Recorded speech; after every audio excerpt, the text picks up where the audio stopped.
Buenas tardes a todos y a todas. Bienvenidos a este primer panel. Antes que nada quiero agradecer a X Justicia para las Mujeres y al Senado por coorganizar este foro.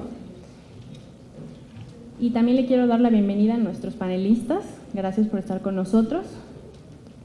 Como ya lo hemos platicado y lo expusieron durante la bienvenida, la situación de las mujeres privadas de libertad es un tema de suma importancia en el marco de la Ley Nacional de Ejecución que está a punto de ser aprobada.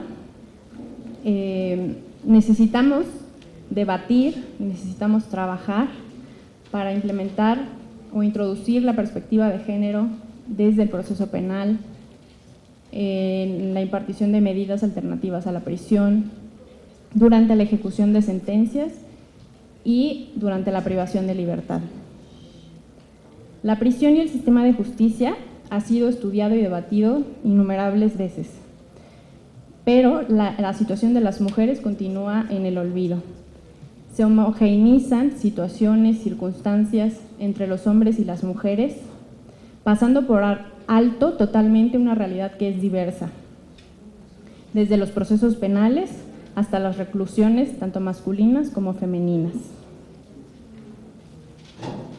En este panel, nuestro objetivo es presentar un panorama sobre la situación de las mujeres privadas de libertad, desde cuáles son los retos a los que se enfrentan, cuál es su situación durante la prisión y cuál es la situación de los niños y niñas que acompañan a sus madres y que también, debido al proceso penal, pueden llegar a vivir fuera del sistema penitenciario.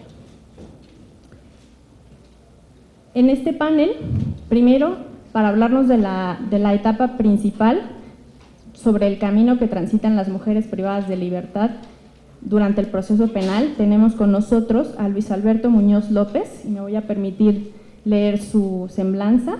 Él es licenciado y maestro en Derecho por la Facultad de Derecho de la Universidad Nacional Autónoma de México. Cuenta con diversos cursos nacionales e internacionales, entre los que destaca la certificación como especialista en Derecho Norteamericano, obtenida por la Universidad de California, Berkeley, y la especialización en Derecho Privado Comunitario, impartido por la Escuela Libre de Derecho y la Universidad de Cantabria, España. En el ámbito profesional, cuenta con 15 años de experiencia como abogado postulante, 8 años como investigador y 5 años como docente. Su línea de investigación han sido derechos humanos con un enfoque de género e infancia, en donde ha colaborado como participante y asistente en distintas publicaciones. Actualmente es profesor de asignatura de la Facultad de Derecho de la Universidad Nacional Autónoma de México, abogado de la Oficina de Defensoría de los Derechos de la Infancia, AC, y coordinador de la Clínica de Justicia y Género Marisela Escobedo de la Universidad Nacional Autónoma de México y abogado en X Justicia para las Mujeres. Luis Alberto, te cedo la palabra. ¿Qué tal? Muchas gracias. Bueno, buenas tardes a todas y a todos. Como decía mi compañera de mesa, que vamos a hablar un poco del camino, pero no solo del proceso, es hablar un poco de lo que ocurre antes. Me voy a permitir, Luciano, no sé si… Ya, muchas gracias, perdón, vamos a poner aquí algunas interrogantes que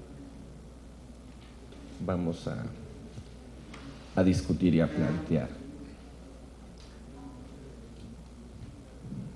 Está medio difícil así en diagonal, no veo mucho, pero creo que ahí está.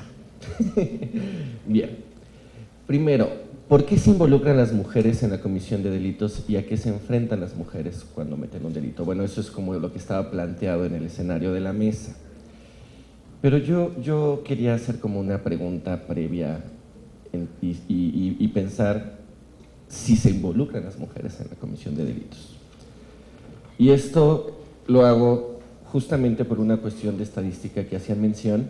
Primer problema, los números… Todos los ponentes seguro les vamos a presentar distintos números, porque el principal problema es que no sabemos ni cuánta gente hay en nuestras prisiones. Primero, ¿no? Escuché hace rato por ahí 5% en uno de los participantes, alguien dijo arribita del 5%, ahorita yo les traigo una de 4.87. Mi fuente es el último informe de la Comisión Nacional de Derechos Humanos. No sé cuál era la fuente de los demás, pero digo, no es que igual hasta yo, todos estamos mal, porque no tenemos ese número exacto, ¿no?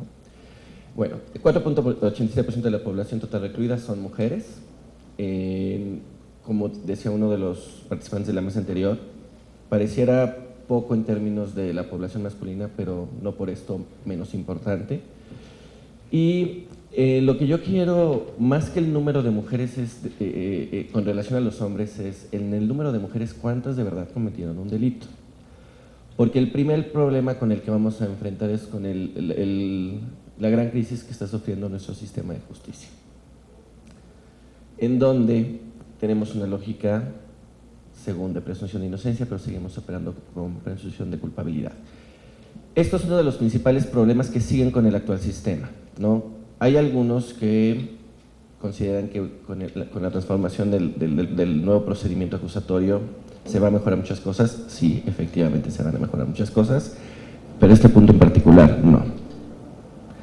Porque no requiere de una regla procesal, sino requiere de algo que tienen las personas que administran, procuran e imparten justicia en la cabeza, ¿no? Y eso, por más que tengan un nuevo procedimiento muy bonito, muy ágil o lo que consideren, esto no lo cambia un nuevo procedimiento.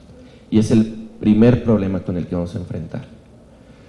En el trabajo que yo he realizado con las mujeres que están en centros de reclusión, yo les puedo decir que más de la mitad está por sin haber cometido un delito, ¿no? Hablando con ellas, no han cometido un delito. Y a lo mejor algunas personas, ahorita que los miro me asientan y me dan la razón. Yo sé que habrá algunas personas que no me crean y que me digan que, pues tú, ¿por qué les crees, no? Si ellas te dicen que es inocente, pues obvio, van a decir que son inocentes, ¿por qué les crees? Bueno, en primera, la mayoría de las mujeres con las que trabajo ya están sentenciadas, no tendrían por qué mentirme, primer punto. El segundo punto es porque igual en este trabajo que realizamos, muchas reconocen que lo han hecho, ¿no? O sea, yo sí parto de creer en sus historias, y con base en esto el primer punto es ese. Tenemos muchas mujeres que no cometieron ningún delito, y aunque fueron formalmente condenadas, yo aquí sí trataría de tener mucho cuidado cuando se habla en términos de reinserción. O sea, ¿a qué se les va a reinsertar cuando no hicieron nada? A quien hay que adaptar y hay que rehabilitar es a la sociedad y es a las autoridades. Pero bueno, entonces tenemos un pequeño porcentaje de mujeres que están en reclusión, un aún más pequeño porcentaje de mujeres que en verdad hicieron algo. Y esto es lo que quiero sentar, porque bueno, la primera pregunta era, ¿por qué se involucran? ¿No? Y bueno, hay que considerar que si tenemos, o sea, en primero, no se involucran, hay muchas que no se involucran. Y para hablar de por qué se involucran, lo que quiero es platicarles primero 3 casos, para que después veamos qué es lo que está pasando, ¿no? El primer caso es un caso de delitos contra la salud, que ya es un tema que se ha trabajado justo en X. Corina también es un tema que viene trabajando desde hace muchos años, mujeres con tema de drogas, y por eso quise poner un ejemplo de delitos contra la salud, que de hecho es uno de los casos identificados por X en una encuesta que realizaron en reclusorios en Oaxaca en este año, ¿no? Para dar el crédito a este caso, viene de ese estudio que se está realizando en X. Es una mujer indígena, madre soltera con 2 hijos, el mayor con una discapacidad, parálisis cerebral. Necesita dinero para pruebas médicas de su hijo con parálisis cerebral, una tomografía y comprar alimentos y leche para sus hijos. Pide un préstamo a un hombre del pueblo, le ofrece un trabajo a cambio, transportar marihuana a la Ciudad de México. Era la primera vez que lo hacía, ella no dimensionaba lo que implicaba el delito de transporte y lo vio como un ingreso para subsistir, desconociendo la pena que iba a pagar. Quiero que veamos los 3 casos para que veamos los puntos en común. El segundo es uno de homicidio, es otro distinto, ¿no? De los que entran en el 1% de los que se cometen con violencia, pero aún así hay cosas detrás. Una mujer con estudios de secundaria, mesera, madre de 6 hijos, un punto aquí para mi compañero Luciano que me seguirá, porque ahí hay un tema de que los hijos, hay unos que ni siquiera se sabe dónde quedaron los niños, ¿no? Sufrió violencia física, emocional, sexual y económica por parte de su esposo durante varios años. No cuenta con redes de apoyo, Llega el momento en que dice, basta, lo duerme y lo ahorca. Ahora está acusada de homicidio calificado en la modalidad de ventaja en razón de parentesco. Tercer caso, robo. Este es uno de los, lo planteé justo por el problema al que hacía mención la doctora Leticia Bonifaz, porque efectivamente hay un problema actual muy grave de criminalización por robo de alimentos, que se supone nuestro Código Penal actual lo exime de pena, se considera delito pero no tiene pena, que es el robo de famélico, pero increíblemente, ahí sí, en beneficio, no se aplica la ley, pero no sea para perjudicar, perdón, se la dejan esto completita, la pena, 10, 20, 30 años, ¿no? Y esos son casos de los que platican de las mujeres que estamos adentro, ¿no? Estos dos estarán entre los 7,000 de los que hablaba la doctora Leticia Bonifaz. Mujer sin trabajo y con hijos, roba leche en un Walmart. Que no negocia, es directito, ¿no? Mujer sin trabajo y sin estudios, roba una lata de atún en un Oxxo. También, se fueron las dos a prisión, penas de hasta 5 años,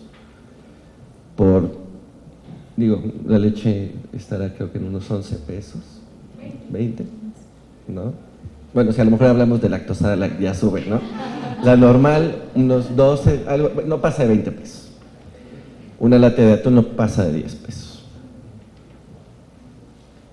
¿Qué tienen en común estos tres casos? Hay pobreza, hay necesidad. Hay necesidad y hay, en muchos necesidad económica, necesitan apoyos.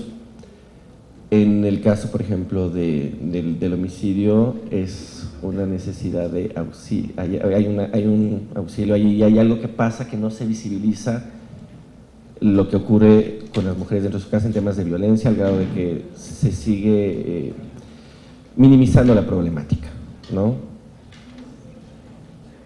Pero, y lo que tienen son diferentes necesidades. En el primero tenemos necesidades de salud, en el segundo tenemos problemas estructurales de procuración en términos de realizar actos en contra de la violencia contra las mujeres. Y en el tercero, pues, necesidad a lo mejor de apoyo, o sea, trabajo o apoyos sociales. Lo que yo quiero plantear a través de estos tres casos es cómo nosotros podemos exigirle a estas mujeres o culpabilizarlas por algo cuando ¿quién es el principal autor que omitió una obligación?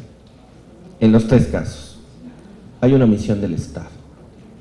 Hay una omisión del Estado de proporcionar servicios de salud, hay una omisión del Estado de dar apoyos a las familias de bajos recursos, hay una omisión del Estado en sancionar y erradicar la violencia contra la mujer.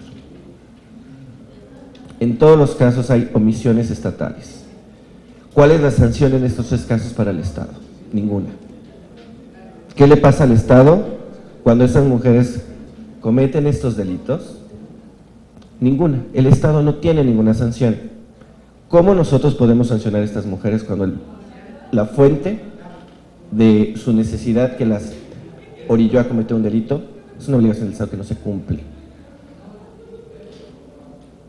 O sea, ¿cómo yo puedo decirle a una mujer? O sea, yo, por ejemplo, en el caso anterior, no sé cómo regresarme, mejor la dejo, pero en el caso anterior, yo metería al Estado a prisión porque el Estado no la protegió.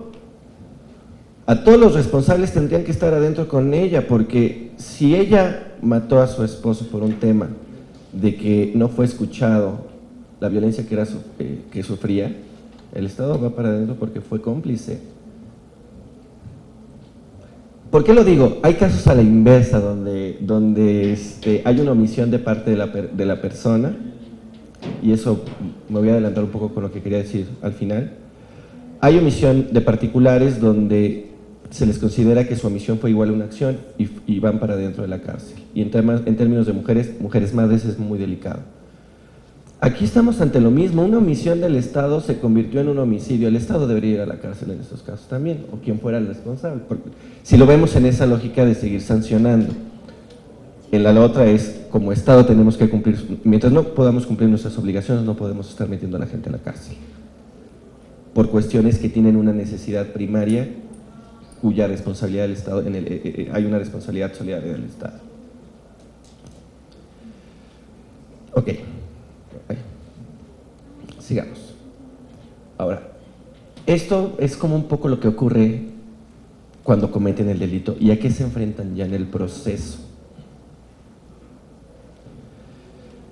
Hay varios puntos. Tenemos un tema de defensa técnica adecuada. Consideremos que 3 de 4 personas que se encuentran, o que a final de cuentas en su vida se encuentran con un proceso judicial penal, de naturaleza penal, 3 de cada 4 tienen un defensor de oficio.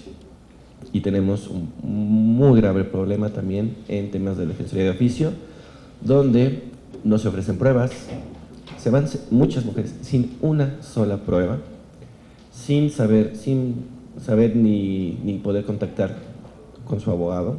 Lo ven en las audiencias en el reclusorio, pero jamás tienen contacto fuera de eso, ¿no? La presunción de culpabilidad de la que ya hablábamos, una persona llega a un proceso de justicia y hay un 98% de probabilidad que la condene. 97, están entre 97 y 98 las condenas. ¿Por qué? Porque se sigue operando en un tema de presunción de culpabilidad.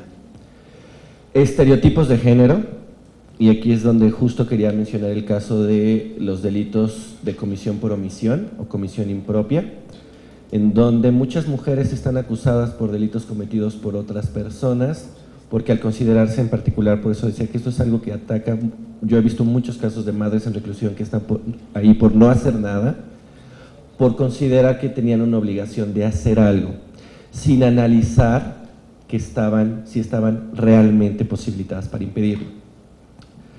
Les platico un caso que está acusada por el asesinato de su hija realizado por su pareja, ¿no? O sea, en los hechos está claramente que quien realiza el asesinato y una violación es su pareja. Bueno, ni tan claro, yo incluso dudo de eso, pero como está en los hechos es eso, y ella, como es la madre y tiene la obligación de evitarlo y no hizo nada, 30 años adentro de la cárcel. No se analiza que es algo que sí exige la norma. Vean cómo cuando es aplicar algunas cosas se aplica bien y cuando es otras no se aplica. La propia ley obliga a que se haga un análisis sobre la posibilidad de evitar el resultado, no solo que se tenga la obligación. Y en ese análisis de posibilidad es donde no se realiza, porque la mujer que no hace algo por sus hijos es la peor mujer del mundo y se merece estar allá adentro. Y esa es la visión, y esas presunciones no las quitamos con un nuevo sistema. En el caso el primero que les hablaba de delitos contra la salud, es una mujer que alcanzaría la posibilidad de salir de prisión, pero también la lógica es, no se le aplicó. Hay un artículo en el Código Penal, el 85, que dice cuáles son los delitos que no alcanzan beneficios ni nada, ¿no? Y entre ellos está delitos contra la salud. Pero hay una salvedad, ¿no? Que haya, bueno, el término no es correcto, no me gusta, pero dice notorio retraso cultural, tiene unas palabras que incluso hasta, el lenguaje es incorrecto, pero creo que el sentido es, en cuestiones de pobreza, de baja educación, y particularmente en cuestiones indígenas, tú puedes aplicar beneficios en estos casos, ¿no? En este caso en particular es el juez, pues si el abogado no me lo alega, yo no, pero tú como juez estás aplicando la ley y la tienes ahí, no necesitas que te lo digan, ¿no? Pero como es un tema para beneficiar a una mujer, entonces aquí es como los estereotipos también es un problema al que se van a enfrentar las mujeres en prisión. En temas de debido proceso es hombres y mujeres, entiendo, es hombres y mujeres, pero en temas de estereotipos es un punto particular en donde las mujeres se ven muy afectadas en términos de cuando se les es condenada. Durante el proceso, y ya para concluir y abrir la puerta a los siguientes temas, es el tema ya cuando llegan a prisión, donde también hay una crisis en el sistema penitenciario, una violación reiterada y estructural de derechos humanos, hace una semana aproximadamente estaba dando un curso a policías sobre tortura y bueno, analizando una de las fracciones del protocolo de Estambul en el que dicen que se puede considerar acto de tortura, hablan por ejemplo del hacinamiento, de no darles agua, de la alimentación, no darles buena alimentación, no prestar servicios médicos, hablan otra cuestión. Todo eso pasa sistemáticamente día a día en los reclusorios. ¿Y quién hace algo al respecto? Muchas gracias.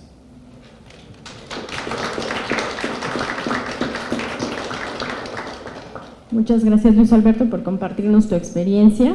Y quiero retomar algunos puntos que son importantes y que creo que tenemos que debatir más y considerar más, trabajar en ellos, que principalmente la falta de una defensa adecuada, efectivamente, aproximadamente entre el 98 y el 94% de las mujeres que están privadas de libertad son representadas por defensores públicos. Entonces, hace falta una serie de capacitaciones, de sensibilización en temas de género y de la situación que viven las mujeres que están privadas de libertad. Otro punto muy importante son los estereotipos de género que persisten desde los secretarios de acuerdo hasta los jueces, y esto también deriva en la falta de una aplicación de tratados internacionales, una inaplicación correcta de la ley que más le beneficie a la mujer que está durante el proceso penal. Y en este sentido tenemos que debatir cuál es nuestra reacción, qué es lo que vamos a trabajar en esto. A continuación, para platicarnos más sobre la situación de las mujeres dentro del sistema penitenciario mexicano, cuáles son sus necesidades específicas, la maestra Ileana Galilea Cariño Cepeda, que es directora del Instituto de Derechos Humanos Ignacio Yacuría de la Universidad Iberoamericana de Puebla, nos acompaña hoy. Voy a permitirme también leer su semblanza. Ella es licenciada en Derecho por la Universidad Popular Autónoma de Puebla, donde realizó la maestría de Ciencias Penales. Asimismo, es especialista en Prevención de Violencia Familiar por la Universidad Iberoamericana de Puebla. Cuenta con un máster en Criminología y Ejecución Penal por la Universidad Autónoma de Barcelona, España. Realizó prácticas profesionales como jurista criminóloga en la prisión de mujeres en Barcelona. Máster en Criminología y Delincuencia Juvenil por la Universidad de Castilla-La Mancha en España, donde actualmente está concluyendo el doctorado en Criminología con la tesis Trayectorias de vida de mujeres privadas de libertad en México. Ha realizado diversas publicaciones en torno a temas de violencia de género, derechos humanos, criminología y personas privadas de libertad. Gracias por acompañarnos, Galilea. Muchas gracias, Sara. Muy buenas tardes. Gracias. Muchísimas gracias a Documenta y a X por la invitación. La verdad es que siempre que se pueden organizar estos espacios para hablar en voz de las mujeres que están privadas de libertad, pues nos parece que es fundamental intentar de alguna manera mostrar una radiografía de lo que sucede, porque el hermetismo que nosotros vemos y conocemos respecto a las prisiones en muchos de nuestros estados de la República, pues singularmente evitan que finalmente muchas de las situaciones que suceden en la cotidianeidad, como ya lo ha explicado Luis, pues lleguen a manos de las autoridades, ¿no? Y eso es a veces muy conveniente. Entonces quisiera pues justamente partir como de algunas reflexiones que tienen que ver, como ya lo advertía Luis, con el perfil de las mujeres privadas de libertad. Cuando nosotros intentamos establecer, digamos, algunas series de políticas, propuestas encaminadas hacia esta población, pues creo que no hay algo más realista que intentar evidenciar y marcar esta gran diferencia a la que ya se refería Luis sobre aquella población que en efecto asume que ha cometido un delito y que está ahí porque realmente es responsable de esa conducta. No obstante, y creo que en este punto somos coincidentes en lo que señalan y en la investigación que está encaminando X, porque en algunas otras investigaciones, sobre todo que hemos realizado en torno a la violencia sexual de mujeres privadas de libertad, los derechos sexuales y reproductivos de mujeres privadas de libertad, etcétera, pues vamos encontrando grandes coincidencias, porque más del 50% de esa población en efecto, no ha cometido ninguna conducta.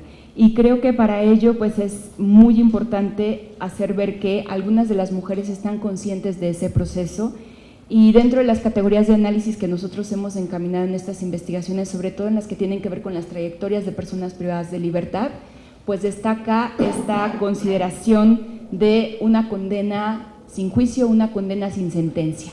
Y así lo advierten las mujeres. Alguna de ellas señala: desde que me detuvieron a mí, la Ministerio Público me sentenció, me jalonearon al vehículo para los separos del MP y ella fue quien me dijo: de mi cuenta corre que no salgas de la cárcel.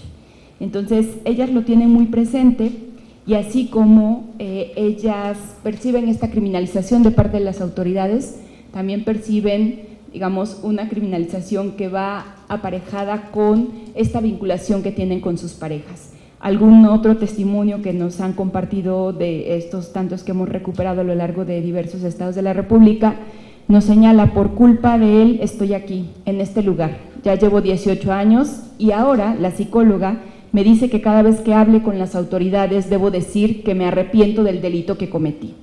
¿Cuál delito?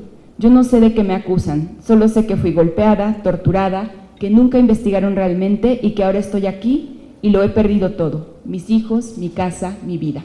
Y creo que ese testimonio es, digamos, el mayor parteaguas de esta visibilización que nosotros queremos enmarcar, porque muchas de estas mujeres desconocen por qué son llevadas a estos centros de reinserción social.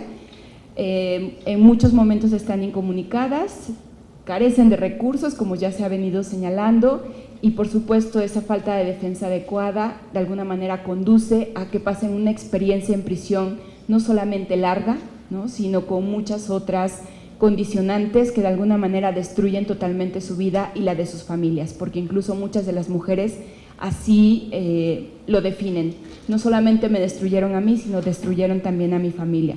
Y creo que en ese sentido pues es muy contrastante el hecho de que en estos, digamos, procesos en los cuales se empiezan a solicitar las preliberaciones, las mujeres reciban ciertas advertencias por parte del personal penitenciario, como el hecho de decir que se arrepienten y que eso tienen que reconocerlo ante una autoridad, cuando ellas en realidad dicen: ¿de qué me puedo arrepentir? Y creo que en este otro aspecto también coincidimos con lo que ya se ha planteado, porque definitivamente estamos viendo caminar por estos centros de reinserción social con condiciones realmente deplorables a mujeres que no saben de qué se van a arrepentir, ¿no? Al contrario, ellas dicen que pues están sobre todo atenidas a muchas condiciones que van afectando su salud, no solamente su salud física, sino su salud emocional. Dentro de las cuestiones que también hemos detectado al tener un primer contacto con estas mujeres, está el hecho de que ellas enuncien que uno de los primeros pensamientos que tienen al ser detenidas es el suicidarse. El suicidarse porque desafortunadamente han sido una decepción para su familia, el suicidarse porque no ven otra salida, el suicidarse porque se están enfrentando a un espacio en el que desconocían que iban a ser torturadas, que iban a ser incomunicadas, que iban a ser castigadas. Entonces, nos parece que eso pues marca un perfil muy claro de muchas de las mujeres que están privadas de libertad.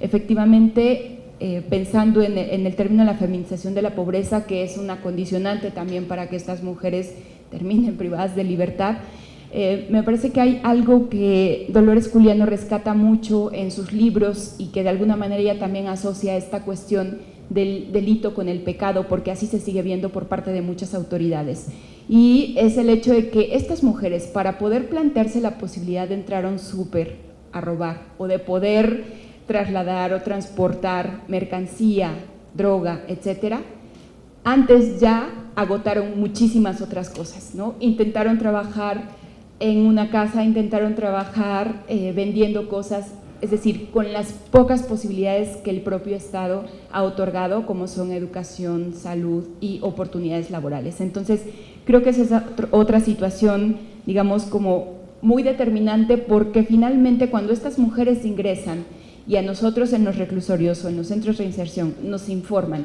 que se están otorgando posibilidades dignas en función del trabajo, de la capacitación para el mismo y de la educación, estas mujeres son ellas mismas quienes nos informan que esas posibilidades reales no existen, ¿no?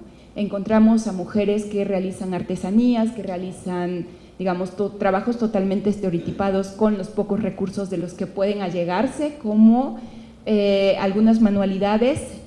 Y claro, cuando hablamos de esta distancia y de la falta del contacto con el exterior, me parece que también se marca una gran cortina, porque las mujeres, ¿cómo pueden vender esos productos? No tienen posibilidades de venderlos, ¿no? Entonces, la dinámica al interior de los centros, marcada por la falta de recursos, no solamente se nota en esta falta de posibilidad que tienen ellas para acceder a ciertos privilegios, como el hecho de no tener colchones, como el hecho de tener que pagar sus propios estudios médicos. Tengo muy presente el caso de una mujer en un estado que visitamos, quien me decía que de meses atrás tenía un sangrado muy fuerte. Y para controlarle ese sangrado, porque el gasto médico particular para poderle hacer los estudios ginecológicos ascendía alrededor de 300 pesos, recurso que ella no poseía. Por lo tanto, la propuesta de los médicos de ese centro fue tomar pastillas anticonceptivas para detener el sangrado. Entonces, digamos, estas circunstancias pues de alguna manera nos hacen ver el extremo en la situación en contraste con la población masculina, de lo que ya también han referido. Las mujeres son totalmente abandonadas y creo que aquí hay una política muy importante que el Estado tiene que atender, porque en efecto estamos atendiendo la situación de los centros mixtos, ¿no? Considerando que estos centros mixtos deben efectivamente tener una separación real entre hombres y mujeres. Sin embargo, cuando se establecen, se edifican no solamente a horas de distancia de la familia, sino a días de distancia de la familia y a miles de pesos de posibilidad de poder tener que trasladarse estas mujeres. Tan solo les voy a poner algunos otros testimonios más para que podamos, digamos, enmarcar algunos otros aspectos relacionados justamente con las violaciones a los derechos humanos, de estas principales necesidades que tienen las mujeres en prisión. Una de las mujeres que señala que compartía con una población de hombres que ascendía alrededor de 500 personas, ella junto con otra compañera, comentan, estaban ahí alrededor de 6 meses y luego de ahí el director, ya estando, nos trató muy mal. Nos decía que nosotras no valíamos nada, nos trató de groserías. Todo el tiempo nosotras no podíamos estar sentadas porque luego decía que estábamos de ociosas. Nos mandaba a la cocina a hacer talacha, no había patio allá. Nada más era así, un pasillito, y nosotras estábamos en un cuarto, éramos 2. Pues las humillaciones de él fueron lo peor que pudimos haber vivido.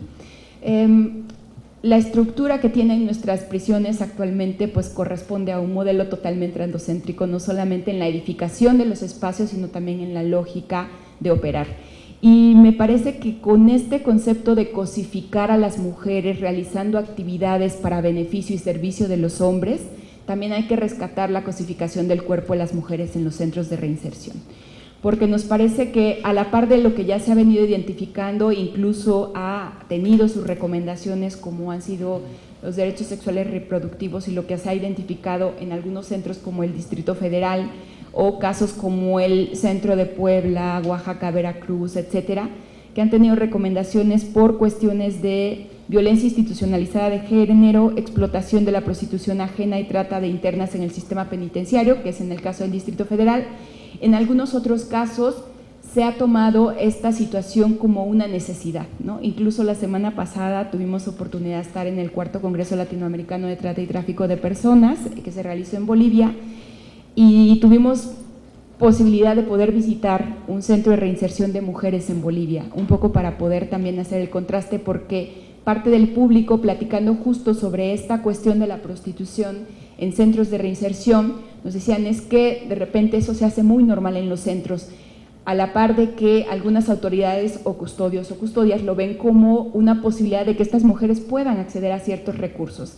Y nos parece que tendría que suceder todo lo contrario, es decir, si el Estado, si estos espacios otorgaran las condiciones mínimas dignas, estas mujeres no se verían forzadas no a aceptar ser prostituidas, sino ni siquiera estaría en el imaginario que los custodios pueden hacer este tipo de negocios concediendo ciertos favores a los otros internos, como ellas les llaman, pasar del otro lado y servir a los hombres. Alguna de las mujeres nos ha platicado que esos mentados masajes y prostitución la verdad, eso de lo que está allá afuera no tiene nada que ver con lo que está allá adentro, con lo que sucede en las prisiones. Yo me empecé a dar cuenta mucho después, porque yo no era de ir al patio, yo no tenía amigos ni familiares, no quería saber nada de nadie. Mis compañeras al principio me decían, vamos al patio, mira, para que te distraigas, pero ya después me empecé a dar cuenta y la verdad era una mafia eso de ir al patio, o sea, la prostitución que hay en ese lugar. Había chicas, mujeres que tenían relaciones con varias personas, pues y las iban a sacar a cualquier hora, porque ahí hay un lugar que le dicen VI, que es visita íntima. Respecto a eso, también obtuvimos información de algunos responsables, autoridades responsables, y esto es lo que una responsable de un programa de Comisión de Derechos Humanos nos comenta. Aquí lo que se da mucho es que, por ejemplo, se generan relaciones entre hombres y mujeres. ¿Cómo? No sé, pero ya son novios. Muchas veces hasta se casan, pero ellas ven cómo se genera la relación, ¿no? Como siempre responsabilizando a las mujeres. Pero ellas mismas lo hacen. No tenemos en concreto algún reporte que se haya señalado alguna queja o denuncia sobre el acceso, por ejemplo, de las mujeres prostitutas a los cerezos. Lo sabemos de simples comentarios que se dan por parte de los mismos internos, pero ninguno presenta ninguna queja o denuncia.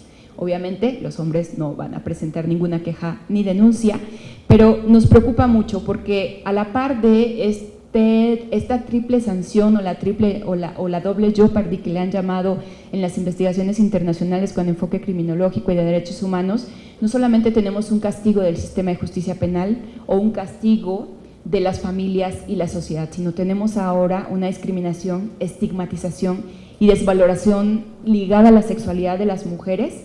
Es decir, pensemos en que estas mujeres, las que hayan cometido el delito, no fueron privadas de la libertad para terminar siendo prostituidas o tratadas por unas redes que se encuentran ahí dentro. Nos parece que hay muchos retos a los cuales hacer frente, pero creo que mientras no entendamos que este sistema está constituido sobre esta base y que hay muchas deficiencias estructurales, orgánicas y que no solamente radican en la simple modificación a leyes o creación de leyes, va a ser muy complicado que le demos el justo sentido a esta dignidad de las personas que están viviendo bajo estas condiciones. Por lo tanto, nos parece que tal como lo señalan los principios y buenas prácticas para las personas privadas de libertad, tenemos que asegurar las condiciones mínimas compatibles con la dignidad de las personas y se les tiene que proteger en este marco de necesidades que muchos informes ya han revelado respecto a cuestiones económicas, de salud, de educación, médicas, que además debemos evitar que haya cualquier tipo de amenaza, acto de tortura, trato o pena cruel, inhumano o degradante, violencia sexual, castigo corporal, castigo colectivo, porque en parte de lo que nos pedían que hoy, discutiéramos en la mesa tenía que ver con estos castigos y estas sanciones. Y esta realidad atravesada por los traslados forzados a muchas mujeres, pues de alguna manera también son totalmente denigrantes, ¿no? Son mujeres que son sacadas a altas horas de la noche, en la madrugada, arrodilladas, algunas mujeres son sacadas cuando están en visita conyugal y son trasladadas en la ropa que ellas tengan en el momento. Entonces eso realmente, anula totalmente la personalidad, disminuye esa capacidad física y mental de las personas porque es un cansancio el que ellas tienen diariamente. Justo la semana pasada, estando en Bolivia, una de las mujeres expresaba, no puedo soportar un día más en prisión. Y creo que esa voz, esas palabras las hemos escuchado infinidad de veces con las mujeres que nosotros tenemos. Por lo tanto, nos parece que hay una gran responsabilidad del Estado y una corresponsabilidad de las instituciones, las organizaciones y la academia que de alguna manera pretende hacer visible el problema e intentar eliminar algunas de las violaciones que se cometen contra estas mujeres. Muchas gracias. Muchas gracias, Galilea. Gracias por tu participación. Y efectivamente, como ya lo han mencionado y creo que en diversos puntos, la experiencia de Luis Alberto y de Galilea se vinculan, ¿no? Como el desconocimiento de los motivos por los cuales las mujeres son privadas de libertad o son detenidas.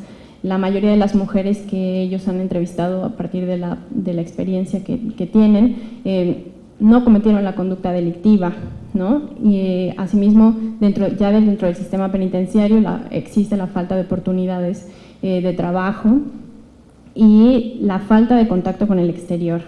Y en este sentido existe un impacto que es diferencial del encierro, que profundiza la discriminación y por tanto se ejerce una violencia de género mucho más fuerte en el sistema penitenciario. Las mujeres también sufren un proceso de aislamiento y de separación que definitivamente es mucho más pronunciada que en el caso de los hombres.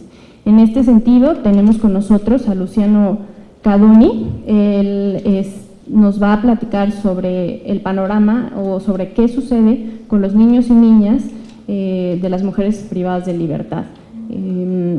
Este es un tema que casi no se plantea en los espacios en donde se discute los temas de justicia y los temas de las mujeres privadas de libertad, y te agradecemos, Luciano, por estar con nosotras y con nosotros, y me voy a permitir también leer su reseña curricular. Luciano Cadoni es oficial de programas para la protección de los derechos de la niñez en la Oficina para América Latina y el Caribe, y actualmente forma parte del equipo de coordinación e incidencia de la plataforma regional NAPES, a la cual representa en espacios locales y regionales e internacionales. Anteriormente, entre 2003 y 2010, Luciano trabajó implementando y supervisando programas e iniciativas de deporte para el desarrollo para niños, niñas y adolescentes en África y Asia. Luciano es profesor de educación física, posee un título en gestión de entidades deportivas de la Universidad de Sudáfrica y actualmente se encuentra cursando una maestría en políticas sociales urbanas en la Universidad Nacional de 3 de febrero, en Argentina. Muchas gracias, Luciano, por estar con nosotros y te cedemos la palabra. Bueno, gracias a ustedes por la invitación, a todos, a X, a Documenta, a Corina especialmente por la invitación. Gracias por darnos un ratito para hablar de este tema, de estos protagonistas de toda esta problemática que muchas veces son invisibles. Ustedes están hablando de un tema de las mujeres privadas de libertad. Nosotros, a partir de la plataforma NAPES, a quien represento, como dijo Sara, yo trabajo para la oficina de CWS en Buenos Aires, la oficina regional de Church World Service, que es una organización americana, pero estoy acá representando a la plataforma NAPES, NAPES por niños, niñas y adolescentes con padres encarcelados, aunque, como dice nuestro logo, nos focalizamos también en aquellos chicos que se ven impactados por el encarcelamiento de algún referente adulto. Hoy en día, la plataforma, somos una alianza de organizaciones de sociedad civil de diferentes países de la región. Somos, como ven ahí, 8 organizaciones que venimos de diferentes lugares. Muchas organizaciones del ámbito de la niñez, con las cuales CWS viene trabajando desde hace más de 20 años, de Uruguay, de Nicaragua, de República Dominicana y de Brasil, a la cual se ha incorporado la Red de Niñez de Panamá hace poquito.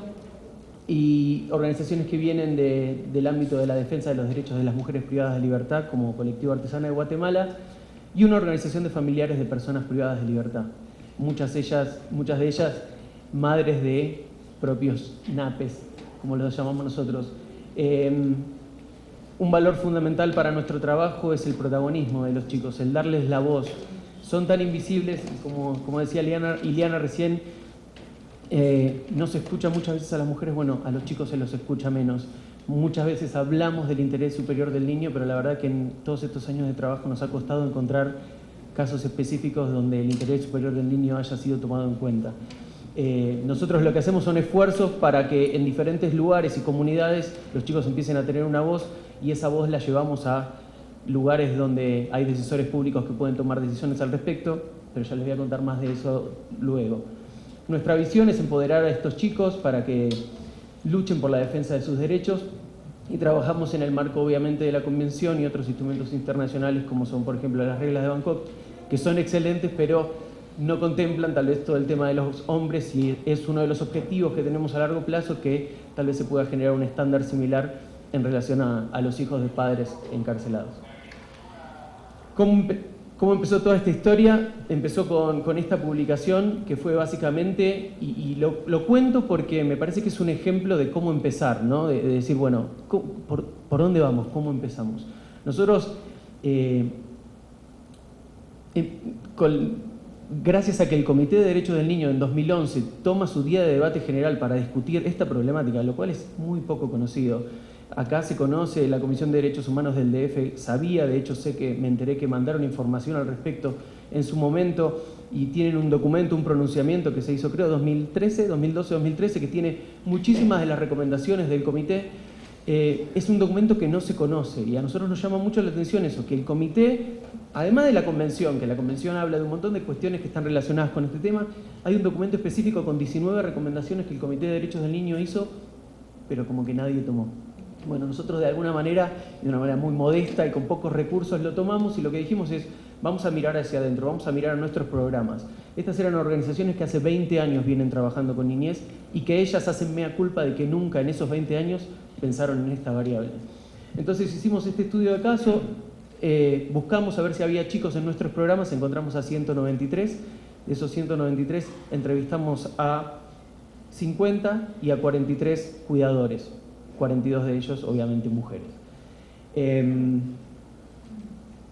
Estos son los objetivos. La idea fue generar mínimos insumos para poder empezar a pensar qué políticas públicas o qué programas se pueden implementar, caracterizar a los chicos, entender los impactos, los cuales podemos imaginarnos todos, sobre todo ustedes que tienen tanta experiencia en este tema, se pueden imaginar los impactos, ver si había registros estadísticos, y acá voy a hacer, ahora lo voy a subrayar, ver si existían políticas, planes y programas. En su momento no encontramos ninguno, ahora gracias a ciertos contactos que realizamos encontramos un programa en Chile que lo organiza, lo implementa el Ministerio de Desarrollo Social. Hace 2 semanas estuvimos allá con Desarrollo Social, con las organizaciones implementadoras, y esperamos que Chile se incorpore a nuestra plataforma, y aportamos unas muy humildes recomendaciones que van muy en línea obviamente con las del Comité de Derechos del Niño. Entonces lo que tratamos de hacer es primero dar una dimensión cuantitativa. Creo que, bueno, recién Alberto hablaba y creo que en la primera vez se habló del tema de los números, de tener una idea. Acá por lo menos ustedes tienen números, aunque sea distante, pero tienen números de cuántas mujeres, de porcentaje de eso. Bueno, en cuanto a hijos de padres encarcelados, prácticamente no hay nada, o muy poco. Entonces lo que hicimos fue animarnos, y lo discutimos mucho, a hacer una estimación. Y esta es la que hicimos. Está hecha en base a los datos del ILANUD de 2010, y lo que hicimos fue calcular el número de presos en base a datos que encontramos de un estudio de CIDE, de población penitenciaria, de 1000 y pico de casos, de 2012 creo, y un estudio de Uruguay de CERPAG de 2010. Hicimos una estimación conservadora y una estimación más audaz o menos conservadora, si podemos decir. Y llegamos a la conclusión de que en la región hay hoy en día alrededor de 1 millón de niños, de 2 millones de niños con padres encarcelados. Pensamos que nos estamos quedando cortos. En todo el trayecto de estos 3 años de trabajo hemos podido recabar más información, y por otro lado las cifras carcelarias han subido exponencialmente, sobre todo las de las mujeres. Solo para darles un ejemplo, en Argentina los datos de 2010 decían 58.810, el último informe del SNEP de 2014 dice que tenemos 70.000 presos, y creo que en el caso de México, si no me equivoco, ahí dice 242 y ahora están en 254, 256, ¿puede ser? Bueno, nosotros lo que pensamos es que el 72-75% de esos padres y madres que están en reclusión son padres, y casi todos ellos tienen entre 2,5 hijos, por lo cual es que llegamos al número de que hay más de 2 millones de chicos con un padre o con un referente adulto privado de libertad. De hecho, no calculamos referentes adultos, lo cual de hecho llevaría la cifra a ser mucho mayor. Y es algo que de hecho que nos llama mucho la atención, que sea un número tan relevante, porque es un número, es una cifra relevante, y que no despierte la atención de los decisores públicos. No sé si es porque es un tema que no es muy amigable, como lo es los derechos de las personas privadas de libertad, pero no llama la atención. Tuvimos una reunión con... son temas que no salen en los medios, por lo menos en nuestros países, y que en general se trata de mantener... Bueno, lo hacemos, pero no digamos mucho de eso, porque no es un tema que puede generar discordia. En cuanto a los impactos y a una dimensión más cualitativa, y lo voy a pasar bastante rápido para no detenerme, porque me imagino que ustedes lo conocen y está toda la información al final, les voy a dar un link donde pueden bajar el estudio. Voy a tocar sobre algunos temas que ustedes ya conocen, y mientras yo voy hablando, lo que está en los cuadritos son las voces de las madres, de los cuidadores y de los chicos que están en el estudio y que nos pareció importante también destacar. Las dificultades de acceso a bienes y servicios básicos que sufren los chicos cuando se les encarcela a un familiar, En ciertos países los familiares son los que reciben, por ejemplo en Argentina, la asignación universal por hijo, y cuando la persona cae privada de libertad, la asignación se descontinúa, por lo cual el niño no tiene más recursos, o la familia queda sin esos recursos económicos que son a veces los únicos que ellos tienen. El acceso a la educación, cuando se cancela una persona, muchas veces la familia se fragmenta, se van a vivir a otras comunidades en el medio del año lectivo, y eso genera que los chicos pierdan, por ejemplo, años educativos. El impacto a nivel económico está claro, y creo que muchos hablaron y muchos van a hablar de eso también. La asunción de roles adultos, la adultización de los chicos pasa mucho. Muchos de ellos empiezan a trabajar. Les pido que le presten atención al primer cuadrito, que es de un niño uruguayo, del cual les voy a hablar más adelante. Y el tema de cuidados, muchos de ellos quedan al cuidado. O sea, muchas veces los cuidadores de estos chicos son mismos hijos de padres encarcelados, que no tienen ni herramientas, ni conocimientos, ni recursos para poder cuidar a sus hermanos. Se genera una situación dentro de la familia que es muy estresante para la mamá. La mamá o la persona que cuida está preocupada por la situación de la persona que está privada de libertad y está preocupada por qué hacer con los chicos que están en su casa. Una de las cuestiones es sobre si contarle o no a los chicos, y esto se discute mucho. Una de las organizaciones que es parte de la plataforma es una asociación de familiares de detenidos, y entre ellas mismas tienen diferentes visiones. Yo siempre cuento una historia de un joven que conocí de los Estados Unidos. Él tiene 23 años hoy. Él trabaja en un cineasta que hacen videos, el proyecto se llama Ecos del Encarcelamiento. Ellos hacen videos sobre esta problemática y sobre cómo los ha afectado en su vida. Él tiene 23 años. Su papá está preso desde que él tiene 1 año. El papá le mandó cartas a él durante 13 años. La mamá le escondió todas las cartas, hasta que un día él las encontró y se dio cuenta que tenía un papá que lo quería, que tenía un papá que se preocupaba por él. Entonces a los 14 años por primera vez fue y conoció a su papá en la cárcel. Y él contaba que el efecto que ha tenido, la decisión que tomó un adulto, sin consultarlo a él o sin pensar en él, sino pensando, la mamá estaba muy enojada con su papá, por lo cual descontinuó la relación padre-hijo.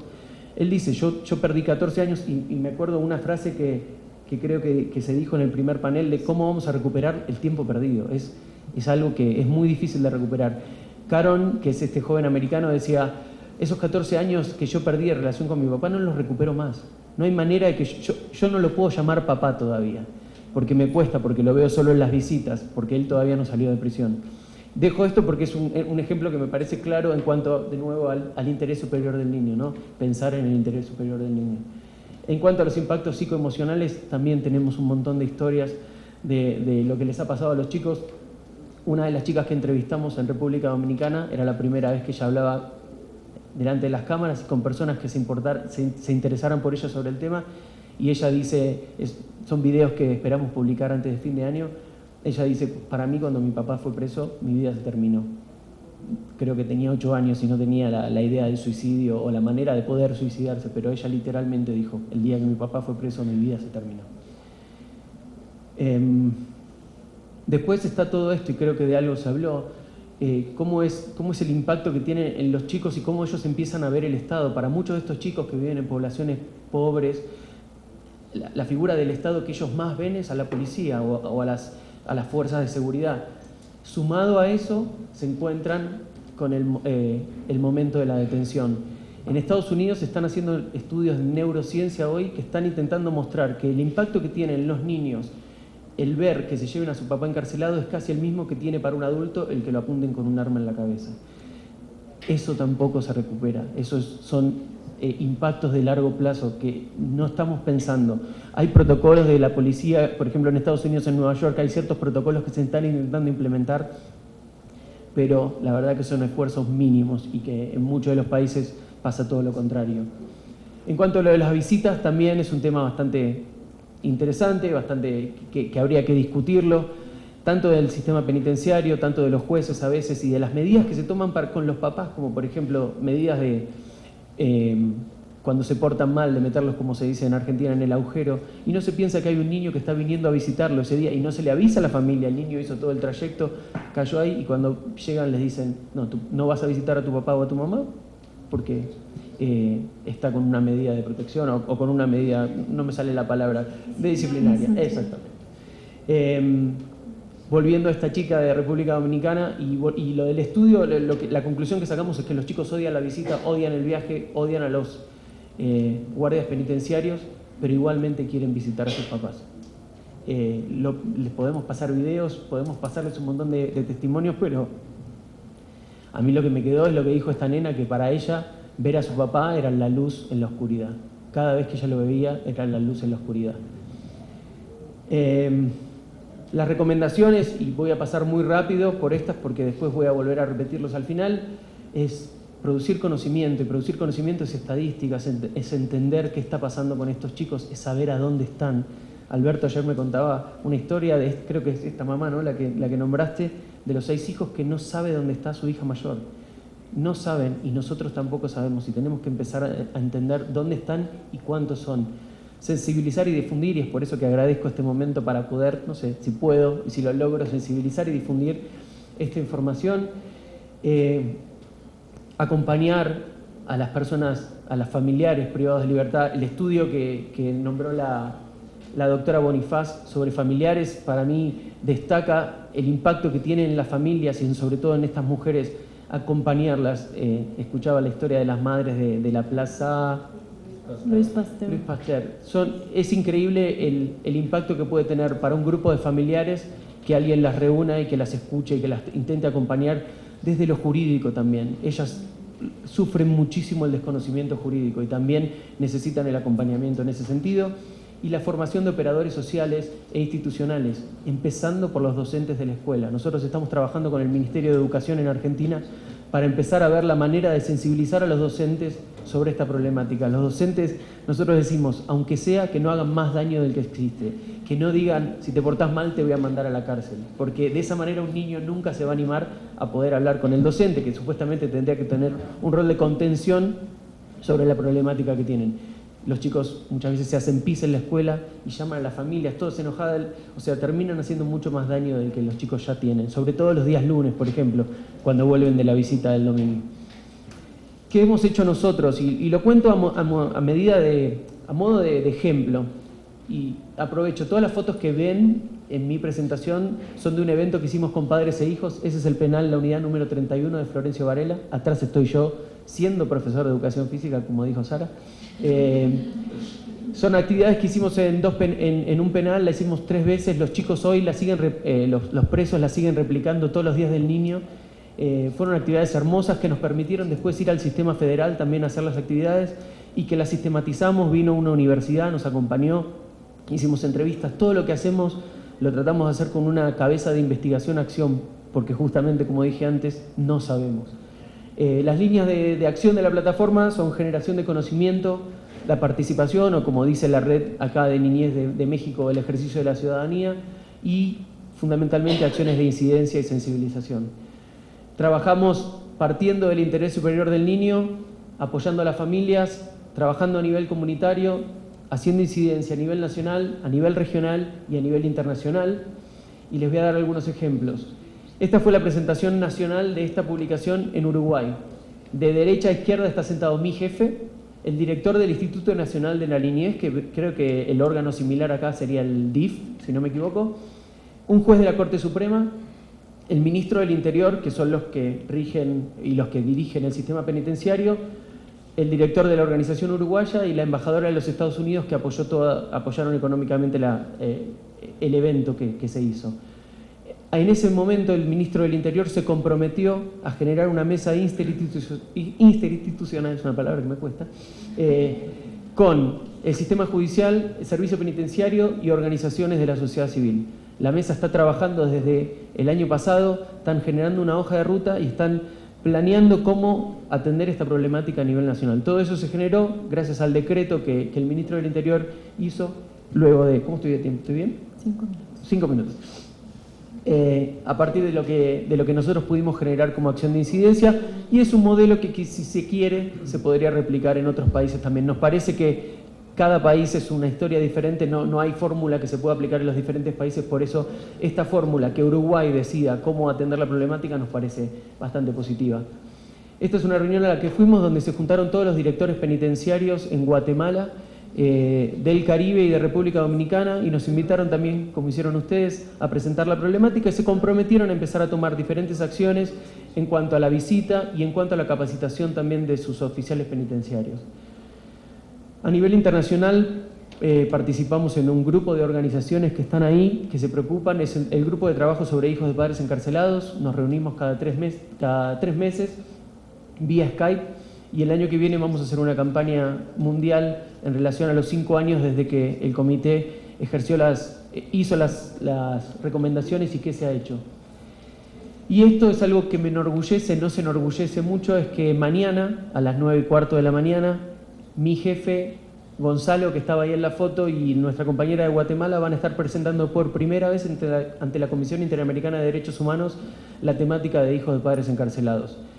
Fue un trabajo bastante arduo de visitas, de charlas, de trabajo con las comisionadas, pero gracias a todo ese esfuerzo es que mañana vamos a estar presentando. Así que los que no estén en el foro en el que vamos a estar algunos de nosotros mañana van a poder ver la presentación online. Es la primera vez que pasa y esperamos que sea un gran paso y que eso es lo que la comisión diga, nosotros luego podamos utilizarlo para presentárselos a los diferentes gobiernos que son, sin ir más lejos, los garantes de derechos.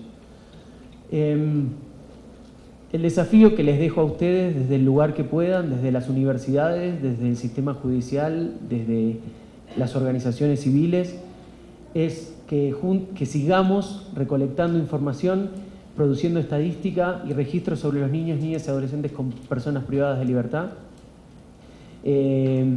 favorecer las articulaciones entre el sistema penitenciario, los sistemas de niñez. Ayer estuve en la Comisión de Derechos Humanos del DF y nos decían que hay ciertas articulaciones, pero que son más reactivas que proactivas, por lo que yo pude entender, que es cuando hay un caso que se llaman, pero no hay algo planeado, no hay una política o no hay un programa que trate de atender esto de una manera más proactiva. Si lo hay, pido disculpas, pero hasta acá donde conocí no lo hay. Tener en cuenta lo que decíamos de las recomendaciones del Comité de Derechos del Niño, que están en ese link. Me imagino, no sé si se van a pasar las presentaciones, pero la idea mía de incluir el link ahí es para que lo puedan bajar. Tenemos una versión en español realizada por nosotros que también podemos compartir. Y las invito al reto de impartir justicia con perspectiva de género, pero también teniendo en cuenta el interés superior del niño. Me parece que les agradezco por haberme invitado y las invito a que cuando puedan, como le decía a Corina, cuando hagan un estudio, cuando hagan una nueva entrevista a una mamá, cuando vayan a los sistemas penitenciarios, cuando vayan a las comunidades, cuando vayan a la escuela, incorporen esta pregunta como nosotros estamos tratando de hacerlo. Esa es nuestra información, lo de la audiencia, el link donde pueden verla. Y bueno, muchísimas gracias por la invitación. Muchas gracias, Luciano, muchas gracias a nuestros 3 ponentes, y queremos robar un poco el tiempo del coffee break y abrir una sesión de preguntas y respuestas. ¿Qué les parece? ¿Alguien que tenga alguna pregunta para nuestros ponentes o una opinión? ¿O que quiera compartir alguna experiencia? ¿Corina? Ok, yo sí tendré preguntas, pero no le quiero robar la palabra a nadie porque les puedo hablar en cualquier momento. ¿Nadie más? Ok, bueno. Bueno, antes que nada, gracias, qué bárbara mesa, qué bárbaro evento, felicidades X, Senado, Documenta y demás. Alberto, te quería preguntar, cuando los jueces y las juezas no hacen lo que tienen que hacer, es decir, cuando no cumplen con básicamente el principio pro homine, el control difuso, ¿alguien los sanciona? ¿O cuando lo hacen nos hacen un favor? ¿Cómo habría que interpretar eso? Porque desde mi experiencia, más desde la Academia de Análisis de Sentencia, lo que no veo es que lo hagan, pero sí me queda un poco la pregunta, ¿qué tanto se les puede demandar por no hacerlo? Y si quieren hago enseguida la otra pregunta, que sería para Luciano. No sé qué tanto sea una idea descabellada, si se esté trabajando, si se vaya a hacer, pensar en unas reglas o directrices específicas para este grupo, porque yo las veces que me he acercado al tema tratando de analizarlo un poco desde el marco internacional, para poder llegar a ellos y a ellas, lo que hay que hacer es un copy-paste, un escarbar, entre muchos instrumentos, y aún así queda muchísimo para poder responder a esta problemática. Entonces, serían, digamos, esas dos. Gracias. Bueno, muchas gracias, Corina, por la pregunta. Se supone que en principio sí, ¿no? Tenemos, aparte de que se puede impugnar la sentencia de lo que se diga por el recurso ordinario que proceda, existen las quejas administrativas donde hay que acreditar que el juez tenía conocimiento de que tenía que hacer algo y no lo hizo. En este caso, valorar una prueba, no aplicar un estereotipo, etcétera. O sea, sí podría, a través de lo administrativo, buscarse una sanción, ¿no? Y otra cosa que quería mencionar respecto de un caso en particular que llevamos es un caso de tortura, en donde obviamente se supone ya la obligación de que cualquier persona que tenga, y en particular cualquier autoridad que tenga conocimiento de una tortura, tiene que denunciarla. Es un caso en el que la chica denunció la tortura desde el momento de la declaración preparatoria, que es la primera vez que tiene contacto con un juez. Nosotros entramos al caso 2 años después y es cuando hacemos visible la tortura y decir, a ver, desde hace 2 años te lo dijo y no has hecho nada en 2 años. Obviamente nosotros impulsamos la denuncia por la tortura en contra de servidores públicos que practicaron directamente la tortura, en este caso policías y agentes del Ministerio Público, pero incluimos en la denuncia a la jueza. Vemos difícil una consigna en lo penal, ¿no? Porque por cómo está tipificado a nivel nacional el delito. Nosotros en lo que nos basamos para denunciar a la jueza fue que la Observación General número 2 del Comité contra la Tortura establece que cualquier persona que tenga conocimiento es responsable de la tortura porque es cómplice. Entonces, bajo la figura del cómplice, nosotros metimos la denuncia penal en contra de la jueza porque tuvo conocimientos de hace 2 años y en 2 años no hizo nada, ¿no? Entonces, podría ser las vías, pero lo penal justamente por el tema que se supone que es tan, no analogía y todo esto tan explícito, lo vemos difícil, pero administrativamente se podría pelear. El problema que está es que quien resuelve una queja administrativa es personal del mismo Poder Judicial, en donde la lógica generalmente es mejor no le hago nada porque después me puede tocar a mí. La omisión en el Poder Judicial se vale. ¿Mande? La omisión en el Poder Judicial se vale. El no hacer nada. Se vale, o sea, bueno, sí, ya en la realidad se vale. Sí.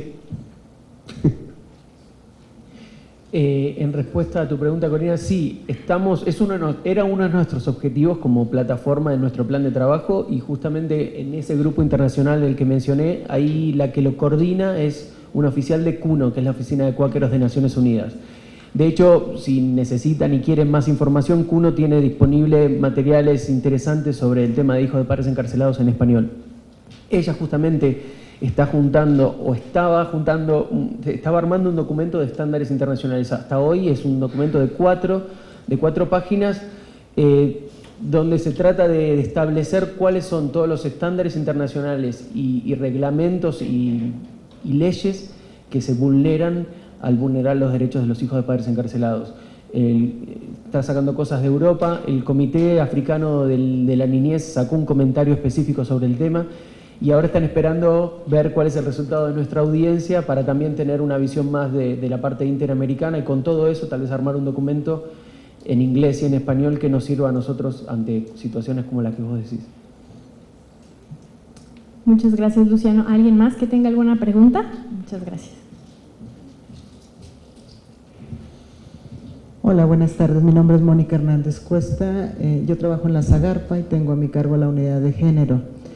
Y trabajamos con las mujeres rurales para empoderarlas económicamente. Hace unos meses estuve invitada en San Salvador para traernos el modelo de Ciudad de las Mujeres.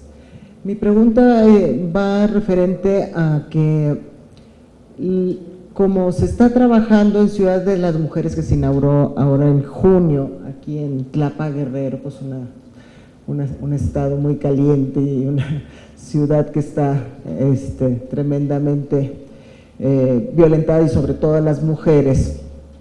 ¿Sí hay desde la UNAM o lo han visto con el sistema legislativo penitenciario de replicar ese modelo, aunque no se haga una ciudad mujer en los demás centros de justicia?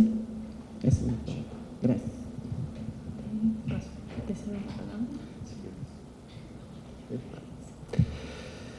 No hay una intención de replicar, al menos que se vea, ¿no? De hecho, creo que lo opuesto, o sea, al menos, bueno, tenemos un problema en el que no hay reclusorios exclusivos para mujeres de entrada. Bueno, en el DF tenemos 2, pero es excepcional, porque la mayoría de los reclusorios son mixtos, en donde, como decían también en la mesa anterior, se mal acondiciona un espacio exclusivo para mujeres. Había un proyecto, incluso, creo que siempre es más como, vemos, perdón, es que yo de repente soy medio contra la autoridad, ¿no? Pero un proyecto de traslados masivos, o sea, es a Morelos, ¿no? O sea, es, en vez de esta lógica de ver cómo proteger, de cómo establecer programas con perspectiva, con de género, de infancia, de todo, para ir mejorando las condiciones, creo que la lógica, en vez de tratar de mejorar, a lo mejor esa es su intención, pero no sé si estén bien asesorados o no, porque la verdad es que lo que luego ocurre en la realidad es que los programas que tratan de realizar perjudican. Por ejemplo, estos traslados masivos lo que van a hacer es justo una separación mayor de los vínculos con la familia. Hay un problema desde la creación. Por ejemplo, hay una experiencia, una anécdota de que cuando se crea Santa Marta, se crea ya cuando se va a trasladar a la población femenina, Santa Marta estaba con mijitorios. O sea, desde ahí son cosas que dices, ¿qué pasa con esos programas? Ya, olvídate ya de pensar en programas así. No, bueno, en realidad te iba a pasar el micrófono, pero bueno, ya que me lo dieron. No, aprovechando justo exactamente como la réplica de los modelos que se impulsan en otros lugares, que muchas veces en nuestro caso no tienen como los diagnósticos adecuados para poder no solamente introducir el recurso que requiere a largo plazo, porque a veces solamente se condiciona para unos primeros momentos, no como las primeras etapas. Exacto, y creo que digamos, el ejemplo ideal de los centros exclusivos para mujeres, pues nos permite también eso, hacer una serie de demandas que tienen que ver pues propiamente con la forma en cómo se está concibiendo ese modelo, porque desafortunadamente se establecen, se unifican, ahora se están condicionando, ya no tienen mijitorios, pero siguen teniendo, digamos, carencia en algunos espacios, y sobre todo yo creo que pensando en el proceso de maternidad que viven las mujeres privadas de libertad, donde casi el 50% de la población privada oscila entre 18 y 30 años, y justamente es donde, digamos, se desarrolla como esta posibilidad de ser madre, independientemente de que muchas mujeres ya ingresan siendo madres a prisión, pues creo que eso marca también una condicionante, porque en efecto nuestros centros no están condicionados para ser madres en prisión, ¿no? Y de hecho, pues digamos, tenemos como muy presente casos donde hay niñas que se aprenden los reglamentos de esa vida que tienen que vivir sus mamás, y eso nos lo han compartido en algunos centros. Pero creo que más allá de eso, en la cuestión de los traslados, con el hecho de visibilizar y ver que es fructífero ese proceso o ese nuevo modelo,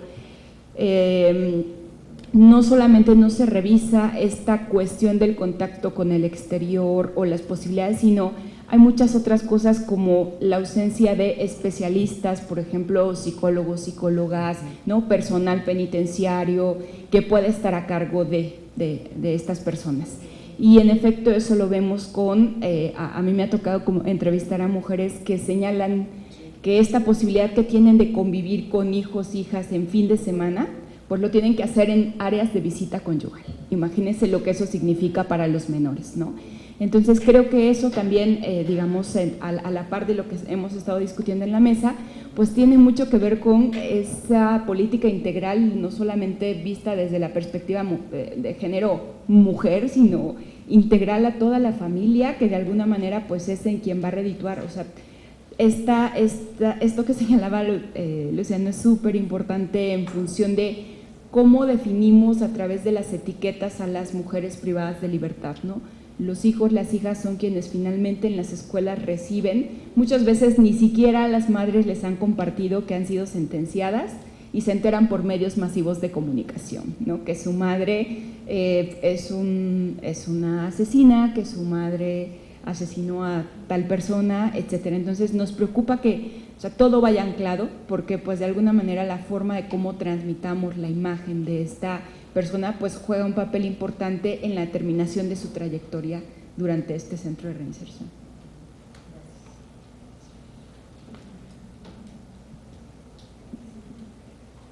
¿Alguien más tiene alguna pregunta? Bueno, voy a dar algunas conclusiones justamente a partir de las acciones que podemos hacer desde la sociedad civil, desde la academia y desde el Estado.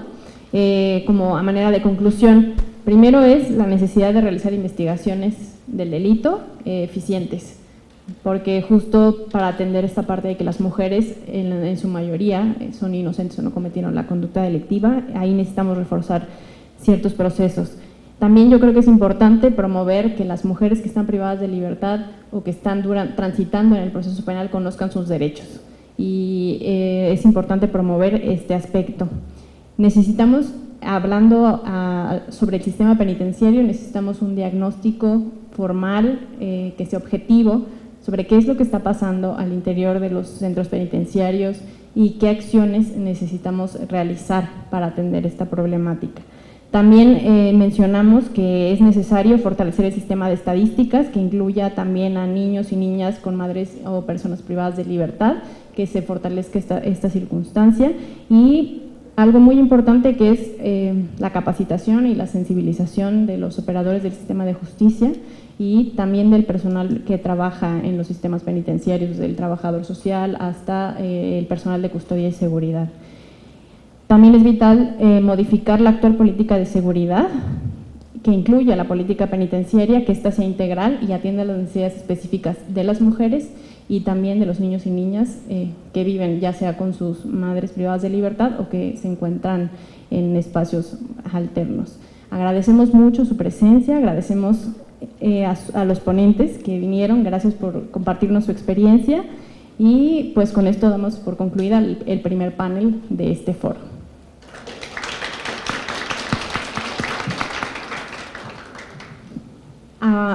Ahorita vamos a hacer un receso, a las 4:30 volvemos para integrarnos al segundo panel. En la parte de atrás podrán encontrar café y algo de agua. Gracias.